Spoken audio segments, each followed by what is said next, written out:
welcome to another episode of the Bates Museum of Art podcast. We are very excited to be joined by Maura and Esme today, who are two more of our current collections interns. And with me, as always, Lucy Sherman. I'm Lucy Sherman. Great. Well, welcome, guys. Thanks for coming on. Thank you for having us. Thank you. Yeah, I'm very excited to dig into some more of the collections work of the museum. So, why don't we just start with you guys talking about the upcoming exhibition that you guys have been pulling some works for and what that looks like. Yeah, so the next exhibition, I don't know if there's a name for it officially yet, but it's going to be all about the portraiture of the museum's collection. So pretty broadly, just anything that could remotely be considered a portrait. So what we've kind of been doing is taking a list from Dan Mills, who is the chief curator at the Bates Museum of Art, and we've just been pulling some of those works, organizing them, getting all the necessary information, kind of going back into Embark, which is the database we use, and just getting information like the accession number, the title, the artist, anything that could be helpful kind of organization-wise to create this exhibit. Yeah, no, like Maura said, it's about portraiture, but like I noticed a theme of like most importantly self-portraiture, which was really cool. And as we were like pulled out all the pieces, it was like really cool to see all like the different art styles, but on the same topic, which I thought that was really great that we had access to that and we were able to see everything before it goes public. Yeah, and it is a pretty wide range. Like, there's some photography, there's some paintings and drawings, and there's also prints. Mm-hmm. So really wide range of what we're working with. And I agree with Esme that it is a really unique experience. It's super interesting to see not even the exhibit before it goes up, but everything that possibly could have been the exhibit. So there's like hundreds of pieces that Dan is thinking about using, and we get to pull all of those and see them, but realistically probably only maybe a couple dozen will end up on the walls once the exhibit is done. Yeah, that's a really cool part of working in the back of the collection. I mean, our most recent exhibition, which at time of recording just closed, was the Expressions of Compassion, which was all from the Barbara Goodbody gift. And we had 47 photos up in the exhibition, but there are more than that are in the collection that we had to make some tough choices about in terms of what goes up and what doesn't. So it's a really cool experience to be able to kind of get behind the scenes and take a look at it that way. For sure. Do you guys ever have a say in what gets exhibited or what's a part of the exhibition? They mostly just like email us like a list of things to pull and then we just pull them. But also like so if they'll tell us to like pull stuff out from this one collection, you know, we have to sort of sift through the entire collection to find it. And by doing so, we stumble across like really cool things, and like sometimes we'll mention like, oh, this is so cool. Yeah, I would say ultimately it that's really not our role, but it is super interesting because in the process of organizing all of this and researching these pieces, you kind of get to learn the story about each work and each artist. And so I've had some really interesting conversations with Dan kind of about maybe his relationship to certain artists, or kind of what I've seen in the pieces that have been pulled. I don't know, so I do definitely still feel a connection to the exhibit and what it may turn into. Yeah, and I know, Maura, because you've had interesting kind of experience here, because before you were working in collections, you did another internship for us initially. So I thought it might be kind of why don't you talk about some of the differences between those two and kind of what that looks like? Yeah, totally. So the first semester I was working as exhibitions intern. So I spent a lot of time researching the different artists that may be featured in the same exhibit, the portraiture exhibit. And I did definitely have access to the collection and could go and touch and look at works if I wanted to or felt like I needed to write the bios on all the different artists. But mostly I kind of just spent time researching and writing, mostly on my computer, which was really awesome to get to spend that time like learning in depth about all the artists that exist in Bates' collection. Yeah. One artist specifically is Brad Kahlhammer, who has a super interesting story. He was raised by like German American parents in Wisconsin, but he was born on a Native American reservation in Arizona. But I got to learn about a lot about his life and his style. And then this semester, working in collections management, we've actually spent a lot of time with Brad's work, and so I've gotten to look at his style, look at all the different pieces we have of his, and really understand these like themes and certain characteristics of his work that really come through when you get to look at the piece instead of just looking at photos of it online or reading about his process, which has been super cool. And I'm really excited for everyone to see his work in the next exhibition. Yeah, I know that Brad is working with Dan right now, co-curating Exploding Native Inevitable, which is an exhibition that's going to be going up next fall. So it's pretty cool. You got to get some time to research Brad in a bit. He's a really great guy. So it's a really cool thing to be digging into.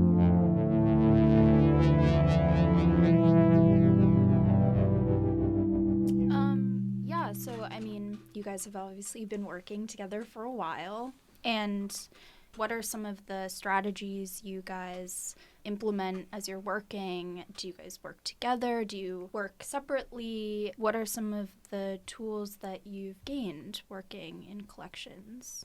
Yeah, so how our schedules ended up lining up is Maura comes in like an hour before I do, and then we work for an hour collectively, and then she leaves and I work another hour by myself. And I really like how that's set up because, I feel like we get one-on-one experience while also working together, which I think is really valuable. I feel like I'm in a good position because, like, once I come in, like Maura already has the ball rolling.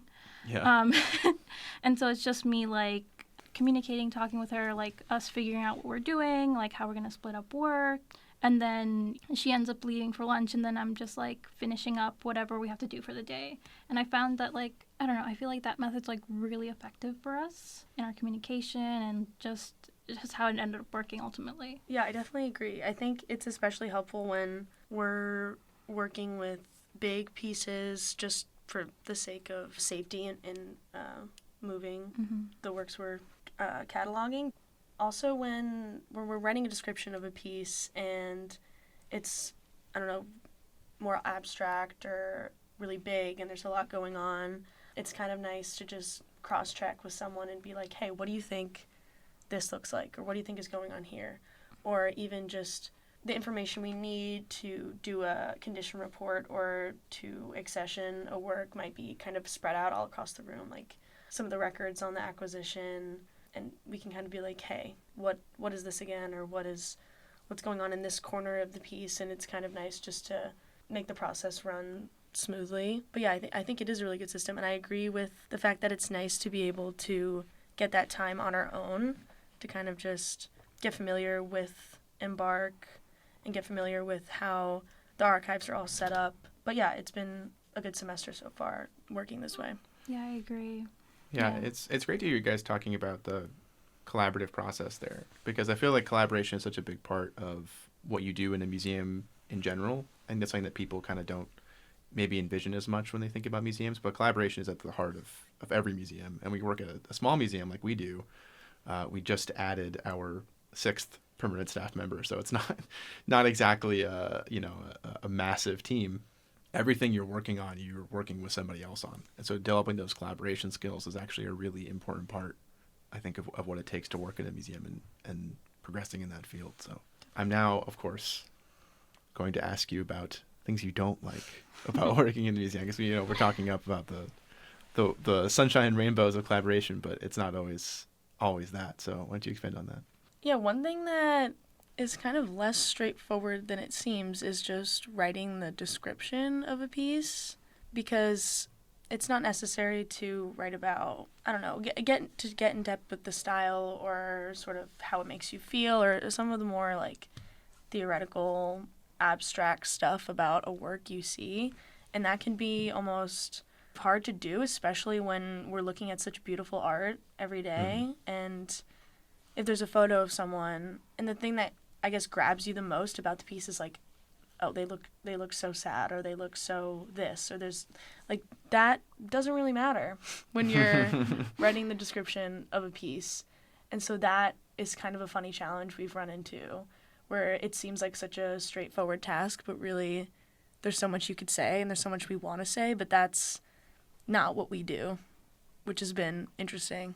Yeah, it has, especially like in the more abstract pieces where it's not defined figures and colors and objects. And there's been times where we just talk about a piece for like 30 minutes because we're just like, how do we describe this in a way that's like objective and actually, tells the reader on our website, this is what you're looking at. When we were accessioning the Western Sioux Art, great piece, however, very abstract and very all over the place in a really great way.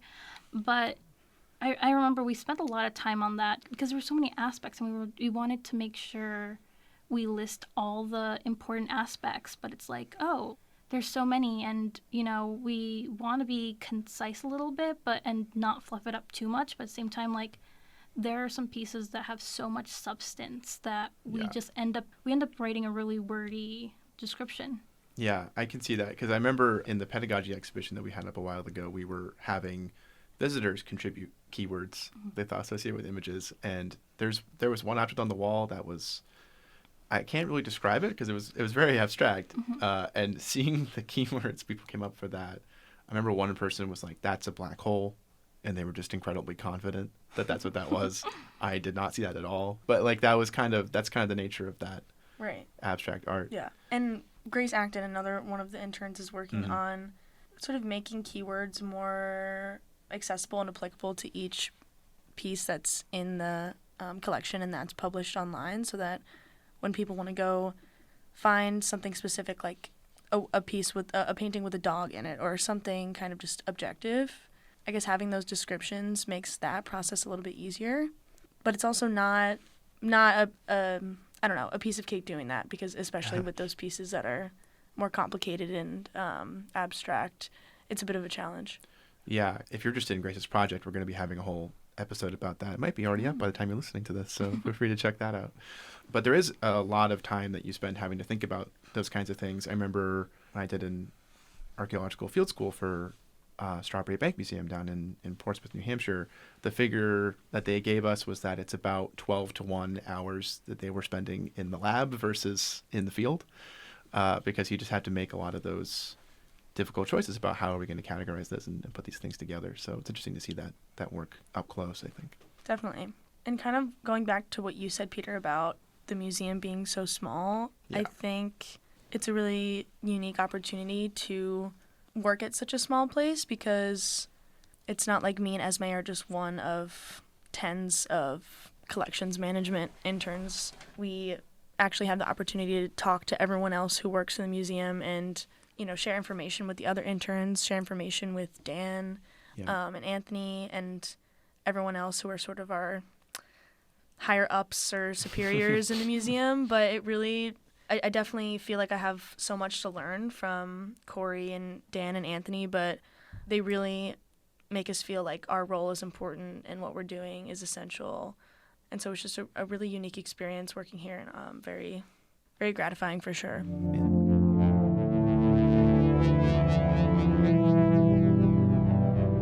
When we were interviewing Clara and Liv, they got to share some of their personal styles, but personal interests in the things that they see when they're doing collections. Do you guys have similar tastes? Do you have different tastes?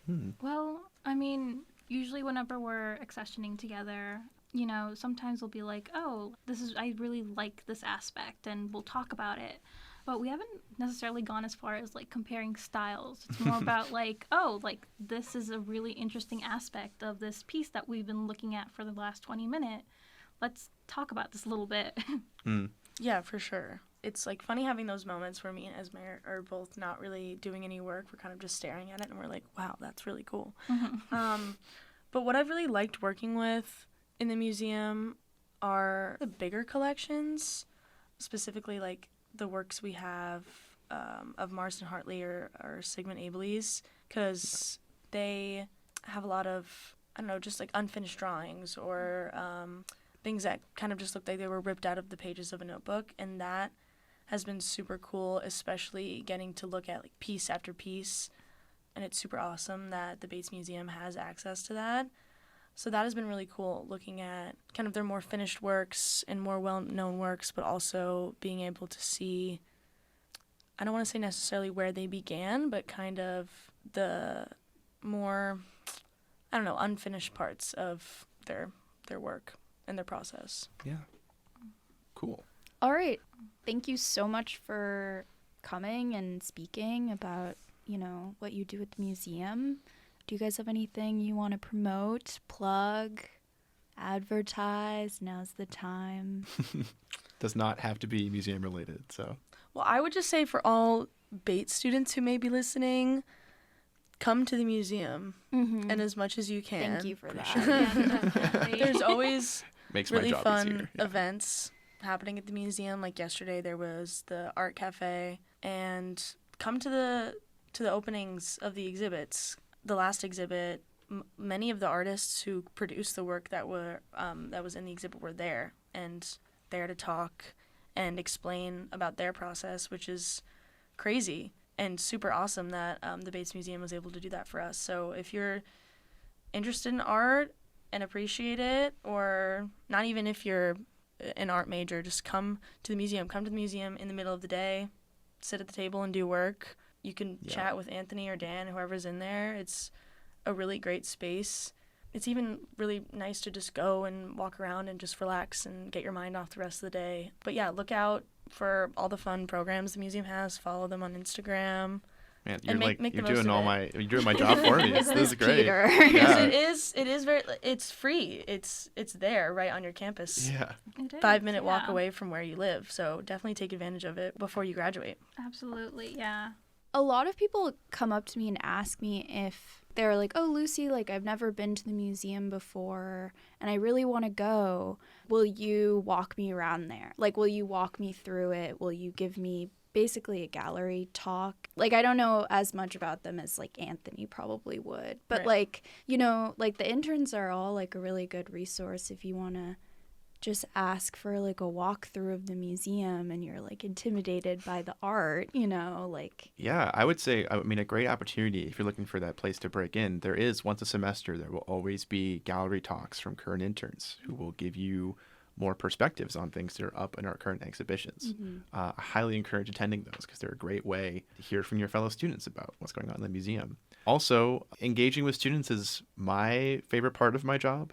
So, like, shoot me an email or knock on my door because I'm more than happy to talk through any of those things.